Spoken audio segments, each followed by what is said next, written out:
Modern சொசைட்டில நம்ம technicals எல்லாமே இம்ப்ரூவ் ஆயிடுச்சு.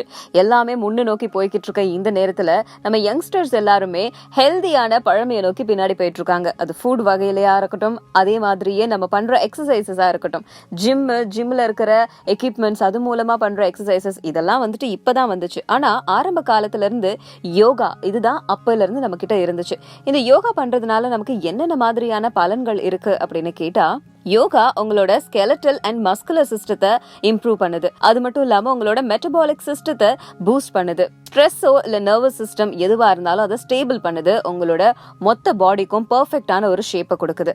ஒரு சில ஆசனாசை நீங்க கண்டினியூவா பண்ணீங்க அப்படின்னா பெர்ஃபெக்டான பாடி ஸ்ட்ரக்சரை நீங்க பெறலாம். முதல்ல கோப்லர் போஸ், அதாவது பத்த கோணாசனான் அப்படின்னு சொல்லுவாங்க. இந்த கோப்லர் போஸை நீங்க கூகுள் பண்ணி தேடலாம். இது பண்றதுனால உங்களோட தைஸ் எல்லாம் ஸ்ட்ரெச் ஆகி உங்களோட தைஸ் பெர்ஃபெக்டா மாறும்.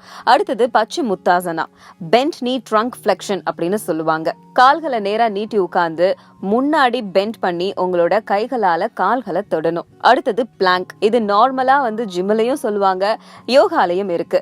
இது பண்றதுனால உங்களோட அப்டமன் மசில்ஸ் எல்லாம் டைட் ஆகி உங்களுக்கு தொப்பை இருந்துச்சு அப்படின்னா அது குறையும். அடுத்தது பேபி கோப்ரா ஆசனா.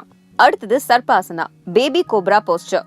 தரையில கவுந்து படுத்து தலைய மட்டும் தூக்கி பார்க்கணும். முடிஞ்ச அளவுக்கு உங்களோட நெஞ்சோட உயர்த்தி பார்க்கணும். இந்த ஆசனா செய்யும் போது உங்களோட ஸ்பைனல் கார்ட் ஸ்ட்ரென்தன் ஆகுது. அடுத்தது ட்ரிகோணாசனா, ட்ரையாங்கிள் போஸ்டர். இது பண்றதுனால உங்களோட ஷோல்டர்ஸ், அதே மாதிரி ஹிப்ல இருக்கிற ஏரியா முழுக்க மசில்ஸ் எல்லாம் ஸ்ட்ராங் ஆகுது. அடுத்தது போட் போஸ். கவுந்து படுத்து உங்க கைகளை பின்னோக்கி கொண்டு போய் உங்க கால்கள் ரெண்டையுமே பிடிக்கணும்.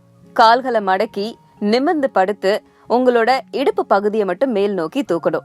அடுத்தது உர்தவ ஹஸ்தோஸ்தாசனா, நேரா நின்னுட்டு குனிஞ்சி உங்களோட பாதங்களை தொடணும். அடுத்தது விக்ராசனா, நேரா நின்னுட்டு கைகளை மேல நோக்கி உயர்த்தி நேரா நின்னு கைகளை மேல் நோக்கி கும்பிட்டு ஒரு காலை மட்டும் அடுத்த காலோட தொடை பகுதியில வைக்கணும். அடுத்தது சுப்த ஹஸ்த பாதாசனா, நேரா படுத்து ஒரு காலை மடக்கி வச்சுட்டு ஒரு காலை நீட்டி அத உங்க தலைப்பகுதி வரைக்கும் கொண்டு கையால தொடணும். இத கண்டினியூவா செய்யறதுனால உங்களோட ஹோல் பாடியோட ஸ்ட்ரக்சரும் பெர்ஃபெக்டா அமையும்.